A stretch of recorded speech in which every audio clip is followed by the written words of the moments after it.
তোকে দিল।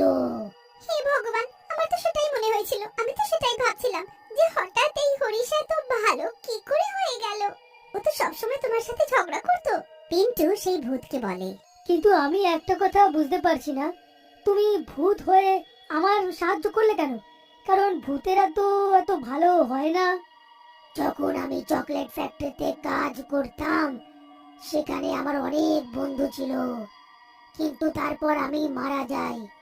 তাই কখনো কখনো আমি নিজের বন্ধুদের দেখার জন্য ওইখানে যাই আর খুশি হই। তারপর ওরাও আস্তে আস্তে অন্য কোথাও গিয়ে চাকরি করে, আর আমি ওইখানে একলা পড়ে যাই। তোমাকে দেখে নিজের কথা মনে পড়লো, তুমিও আমার মতন খুব পরিশ্রমী, তাই তোমাকে দেখে খারাপ লাগলো আর আমি সাহায্য করতে এখানে এলাম। তোমাকে অনেক অনেক ধন্যবাদ গো ভূত।